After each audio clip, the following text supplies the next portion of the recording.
Thanks for downloading a 3CR podcast. 3CR is an independent community radio station based in Melbourne, Australia. We need your financial support to keep going.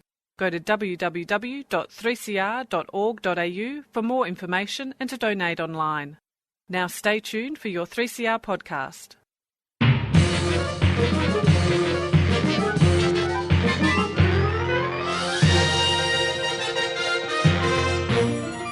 Hello and welcome to another episode of Lost in Science. My name is Claire and of course you are listening to, what I reckon will be 30 minutes well spent of some of the best science that you will hear this week. And with me this week on Lost in Science, we have Chris and Stu. Hello.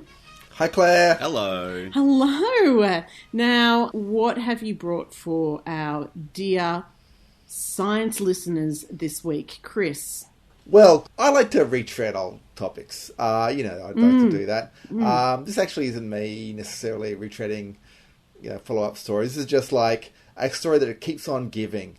Something we talked about a while back is space junk. Oh, it keeps on giving because, we keep on adding to it. We do. Am I right? We do keep adding to it, and as we've discussed before, it is kind of becoming more and more of a hazard for life in space, as seen in the Sandra Bullock movie Gravity. Love that film. Yeah, it's becoming more of a risk on Earth as well. I don't know if you've noticed that there were recently some debris came down in a sheep paddock in the Snowy Mountains here in Australia. Yikes. Yes, and there has been more coming down in other countries recently as well. And so there has been a paper published recently that looked at the risk that this poses and who is most likely to be affected by this risk. Spoiler alert, it's not the people who are launching the rockets who are in the firing zone. There is increasing risks, and there is, it's kind of discussion of what to do about it, I suppose. And so, I'm going to be looking at what this level of risk is, and what can be done about it. I'm just looking forward to someone inventing some way to get all that space junk to the space tip. There is a tip. There is a tip. There is a tip? Yeah, there is a tip, and it's connected to H.P. Lovecraft, but no spoilers there. Right. Wow. Right. Yeah. Fascinating stuff. Well, stay tuned for that. And Stu, what have you got for us? Anything intergalactic or otherwise? Well, no, but speaking of H.P. Lovecraft, it's probably something a bit more ancient and creepy and slithering. Look, it's one of those things. I always like to find the biggest things and the smallest things and the fastest things and the slowest things. I'm actually looking at the world's biggest bacteria, which didn't know that's where you were going to go with that. Great. No, it was quite surprising, and this was actually only recently discovered and recently written about. But this is it's kind of a real. I don't want to say it's a missing link in the evolution of life, but it's something that is a bit unusual for a bacteria, but it's an extraordinary bacteria, and I'll explain what's so extraordinary about it and why it's captured the attention of a whole lot of biologists around the world. It's actually big though, too, isn't it? Yeah. It's quite large, yes, and I'll large as a Volkswagen. Well, not that large. Right. Okay. Well, you're going to have to hold out and stay tuned to that story to hear exactly how big the world's biggest bacteria is, because Stu is not going to give it away in the intro, are you? Oh, hell no. No. Brilliant. All right. Now I've cleared that up. On with the show.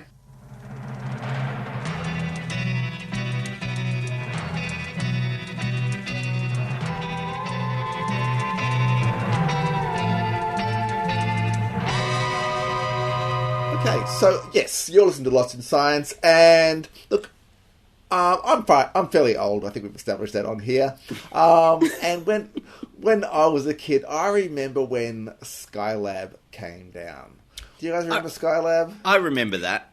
For people who weren't born around the same time. Skylab was the first American space station. The Soviets had space stations before then. This is the first American one, and it was pretty cool looking. It was kind of this, big kind of cylindrical thing, but with windmill-shaped solar panels.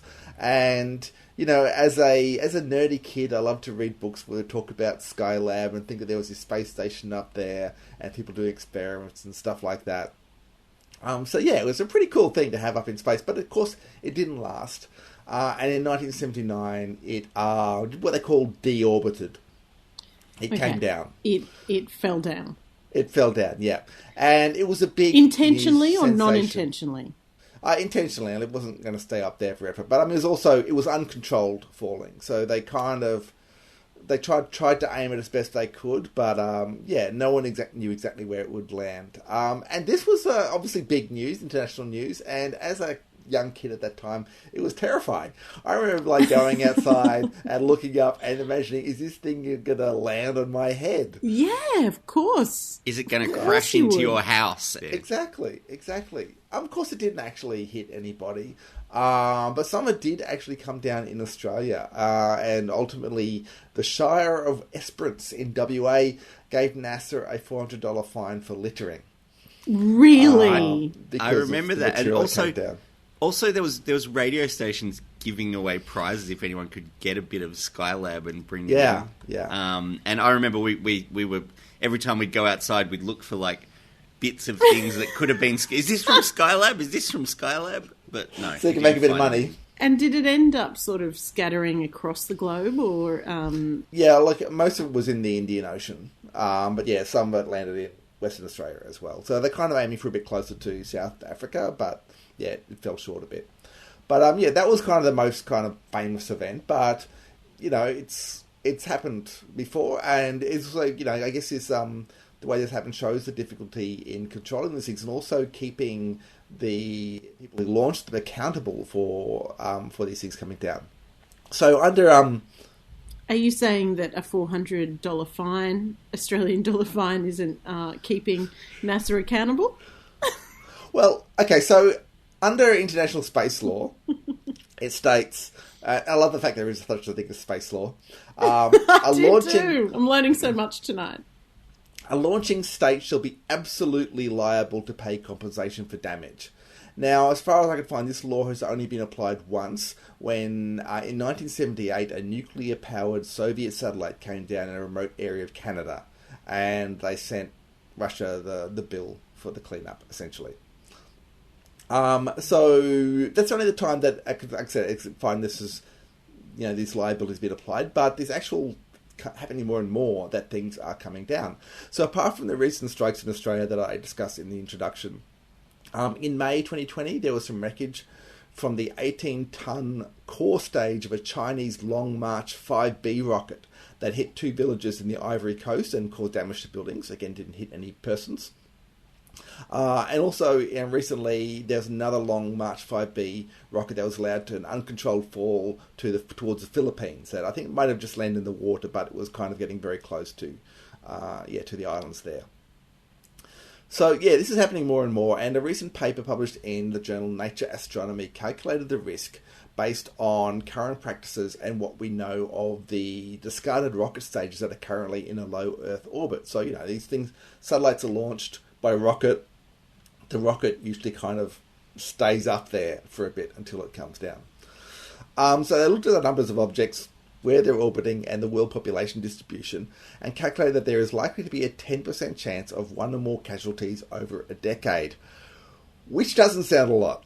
That was a 10% chance of one or more people being killed by a rocket over the next decade or so.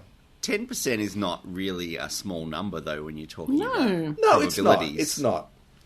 It's not a small probability, yeah. Yeah. I mean, look, I'm saying the numbers aren't big when you consider they currently have a global pandemic that is killing upwards of 14,000 people a week worldwide. But I think the thing here is considering who is being put at risk and who is actually causing the risk. So due to the nature of the orbits of these rockets, it's mostly areas close to the equator that are going to be affected. That is area countries in what we call the global south, which has been, I think, misreported a little bit. I've seen some reporting that says it's the southern hemisphere that will be most affected. They're misunderstanding the term Global South, which kind of refers to the countries who are not the northern altitude countries, which is where most of the world's wealth is concentrated. But it's basically the same old story of the developed world dumping their problems on the developing world, essentially. And, I think that now that Australia has started to launch rockets from our territory, we basically count ourselves as one of those launching countries. And so we're not the innocent party here either. So yeah, it's not surprising that there hasn't been a great reaction from some of these launching countries. There was I found an article in the South China Morning Post which talked about this. Now, this is a Hong Kong-based publication that has more recently been accused of becoming more pro-regime. It had a striking claim. First of all, I said the chance of humans getting hurt is infinitely close to zero, which is mathematically questionable way to put it, I guess. Yeah. But they went on to say, they quoted Harvard astrophysicist Jonathan McDowell, the probability of a rocket hitting a person after it falls to Earth is just 1 in a few billion, which sounded very different from our other calculations that I quoted earlier. So I wondered about this and I looked it up and I found a number of statements from Jonathan McDowell talking about this kind of risk. And what it seems, he's talking about the risk to an individual person. Me with Skylab. So essentially, if you take that early calculation, that there's a 10% chance of someone getting hit. He's saying, well, there's 8 billion people in the world, so you've got like a 1 in 80 billion chance of being hit. So that's the number that they're using, and he's quoted that figure quite a few times. That's and they quite have put that different when you think about how many people there are in the world. Exactly. But I think a few people also are falling for this kind of arithmetic switcheroo. Uh-oh.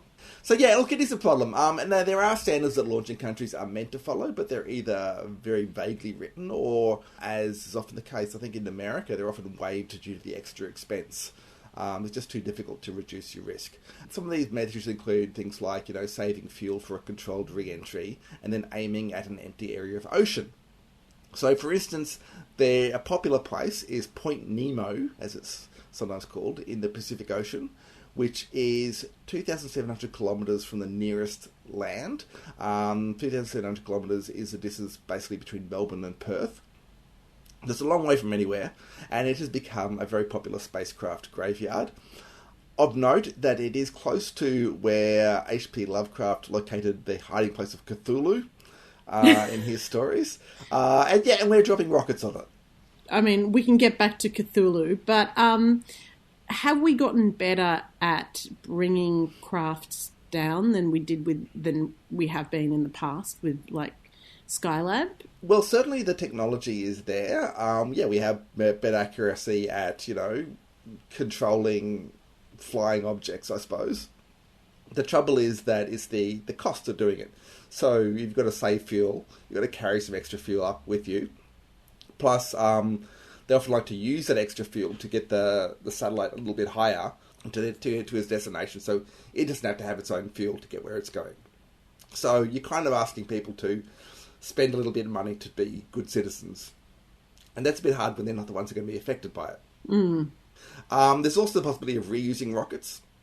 I might have seen SpaceX with their landing rocket. But the recent debris that came down in Australia was from SpaceX, has been identified. And with the volume of satellites they're going to be launching, with their kind of swarm satellites, there's a lot more rockets and a lot more debris coming from SpaceX, even though they are developing the technology to reuse rockets. There's going to be a lot of non-reused rockets coming out from them as well. But there's other risks as well. Even the satellites themselves pose their own risks. So there's another recent paper published in the journal Earth's Future, which talked about how objects, when they're re-entering the atmosphere, release chemicals that can further deplete the ozone layer. And the rockets, when they're up at those high altitudes, release soot that contributes about 500 times more to global warming per mass than surface emissions. So we're basically polluting the upper atmosphere and we are dropping things on the Earth. So, yeah, look, I think that, yes, your individual risk is still very low. It is several billion against you being hit by something. So you don't need to be worried like me with Skylab. But this, as I said, this is a risk and other sorts of pollution and danger that is not borne by those creating it, and they should be held accountable. I think we're lost. We're not lost. Not even any short-range radio signals yet? Except for a single, very powerful radio emission. Of course, a transmitter of that sort isn't exactly standard equipment. Science and technology must be absolutely mind-boggling. Of course, it's mostly on the theoretical side. Well, so far. Across Australia on the Community Radio Network, you're listening to Lost in Science. You are listening to Lost in Science, and I want to ask you, what is the smallest living thing you can think of? It's not meant to be a trick question. No. I mean, I think it's a bacteria, right? Yeah, it is. Because viruses aren't living. Technically, that's a good point. Technically non-living, and viruses are quite a lot smaller than bacteria as well, but they're just fragments of DNA, basically, or RNA that gets, that hijacks the mechanisms of living things to make copies of themselves. But bacteria are fully living. They can reproduce. They can, they consume things. They respire. They do all sorts of activities. So if bacteria are the smallest living things we know of, and compared to other living things, they're pretty simple organisms. So yeah, how are they different to like other single-celled organisms? Because they are a single cell, aren't they? That's right, and they can sort of form colonies, and you get sort of, basically slimy lumps of bacteria that are all the same bacteria. But so the cells of bacteria are very small. So they appeared on Earth a long time before anything else was living here, and they are present in the fossil record dating back 3.8 billion years, which is pretty old. It's, just a little bit younger than the Earth, basically. The oldest known rocks are 3.8 billion years old, so they've kind of got bacteria there in the oldest rocks we've ever found. As I said, they're also very small, so they range from about 1 to 2 microns are the smallest ones, and are usually about 5 to 10 microns long. You could fit dozens of individual bacteria on a single human skin cell, for example. So what is a micron, Stu? A micron is a thousandth of a millimetre, I believe. So yeah, very, very small. A micrometre is how it's defined. But these are tiny, tiny little things. And as I said, you could fit lots and lots of bacteria in a human cell or in a plant cell, for example. And because they were around for so long before other organisms evolved, they actually diverged into 2 kingdoms of organisms. There's actually 2 kinds of bacteria. There's archaeobacteria that are really, really ancient, and there's eubacteria, which are more modern than the archaeobacteria. But to us, it's, neither here nor there. They're both very, very simplistic organisms. They're what we call prokaryotic organisms, and they're much more simple than other kingdoms like plants and animals and fungi and protists, which are other single-celled organisms that are all sorts of things. Basically, the protista, the kingdom protista, is what I've always called the third draw down kingdom. It's where they shoved everything that they didn't fit into any of the other kingdoms. It's the third draw down where everything goes that doesn't fit somewhere else. So people talk about good bacteria and bad bacteria. Is one of the kingdoms the good bacteria and the other one the bad bacteria? Is it that simple? We let them fight, or no? There's not an evil kingdom and a good kingdom of bacteria. There's some of the bad ones are in the older ones, and some of the good ones are. Very, very few bacteria are actually bad. Most of them don't cause us any problems at all. It's a fraction of a small fraction of a fraction that a few troublemakers. Yeah, it's always a few troublemakers. It's not. They aren't bad to the bone. They're just some bad behaviour. They're just misled. But so in bacterial cells, they're such simple cells. They've basically got a membrane around the cell, and inside that is all of the stuff in the cell. It's just all kind of sloshing around in there. They're just little sacks of bioactive ingredients, if you like, including their DNA. So their bacteria do have DNA. They're living things, and on Earth, all living things have DNA. Some have RNA only, but mostly DNA. And the DNA is kind of just sloshing around. In eukaryotes, which are the more complex organisms, the cell has all kinds of organelles which have their own membranes around them. They have specific functions, and the DNA is contained in a package called the nucleus in the middle of the cell as well. So they're much more complex cells, these later evolved cells in those other kingdoms. But because of the relative lack of organisation in a bacterial cell, their size is limited. Anything the cell needs, it has to basically absorb from the outside world. So they can't get very big because they don't have any transport systems inside. So they're kind of just glom onto things that they want to absorb. It's a limiting factor for them. Absolutely, and it limits their size to be so tiny. And they have to disperse anything they need inside the cell with no real transport mechanisms as well. So they can't get much bigger than they already are. And this does explain why they've been relatively unchanged for so long. I mean, they are very successful. They're perfectly adapted for what they do, but they are stuck being so small because they don't have effectively the cellular machinery to get bigger. And the way you go hunting for bacteria is with a microscope. They're just so tiny, it's not really possible to see them any other way. Well, usually. And this is where we get to the big bacteria, and we're talking quite a lot bigger than the micron sizes. So a recent trip collecting water samples among mangroves growing in the Lesser Antilles in the Caribbean has revealed a new kind of bacteria which is quite unlike any other bacteria that's been previously known.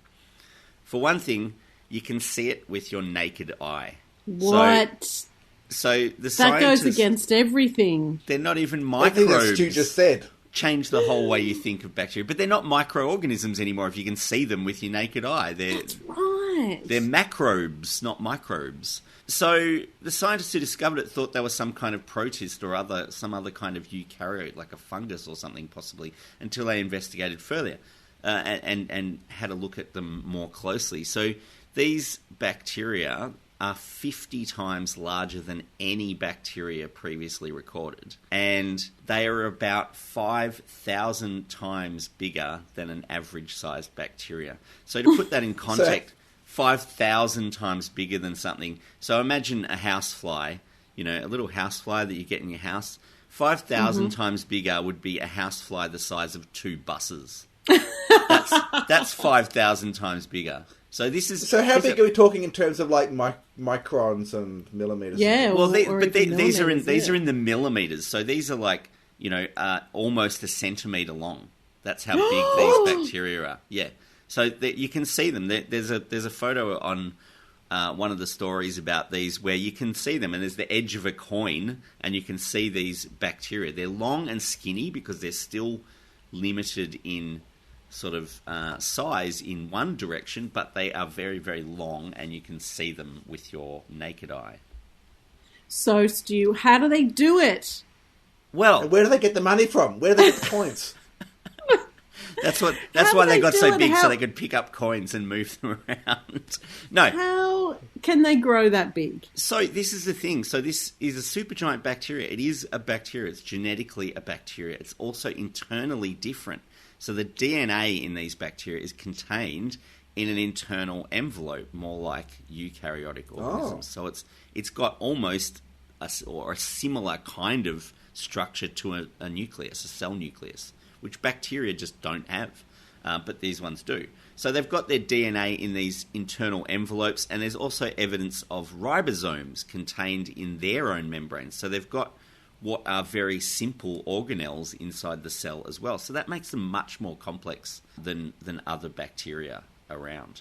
So is this some sort of species that's sort of like a transition between a bacteria and a protist or a eukaryotic cell or something like that? Like some sort of evolutionary midway point? Well, this is what I said in the intro as well, is I wouldn't want to say this was a missing link, but it could potentially give us a better understanding of how these simple bacterial cells got more and more complex. And this is kind of a couple of little changes in a bacterial cell allows it to increase in size massively, sort of a couple of orders of magnitude bigger than what they would have been without these changes. So the changes themselves are quite amazing. They've also found, just the fact that they are bigger means that those changes give it some sort of advantage over other bacteria and allows it to get bigger. So they've actually named the bacteria Theomargarita magnifica because it's a magnificent bacteria. And according to the paper published in Science in June, it's many times larger than the theoretical limits for bacterial cells. So it was hypothesized that you can't get a bacterial cell bigger than a certain size because they didn't have the machinery to be able to get that big and stay functional, they've also got a massively high degree of genetic diversity as well.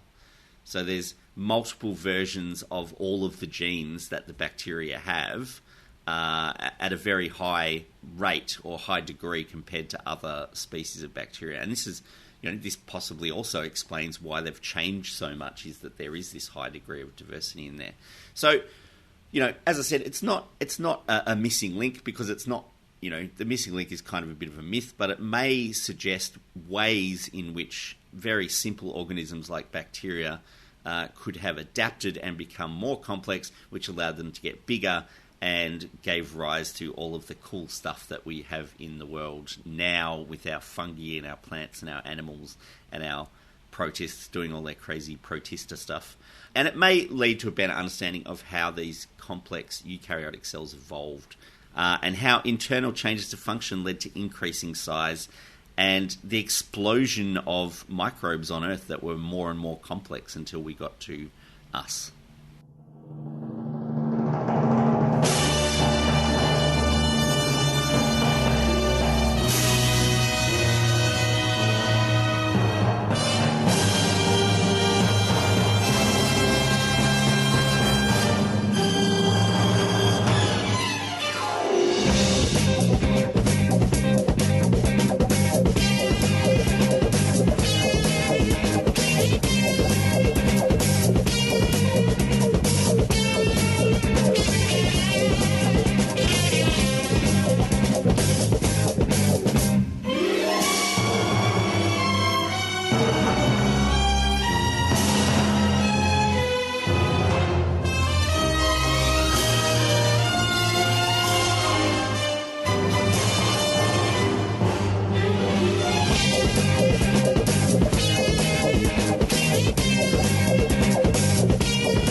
That's all we have time for on another episode of Lost in Science. Thanks for joining us.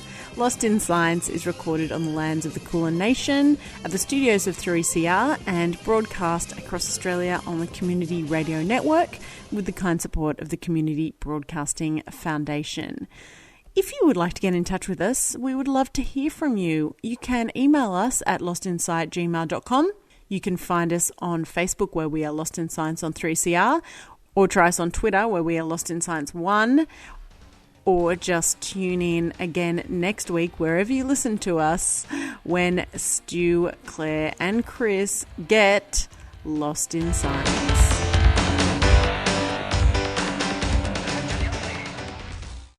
Thanks for listening to a 3CR podcast. 3CR is an independent community radio station based in Melbourne, Australia. We need your financial support to keep going.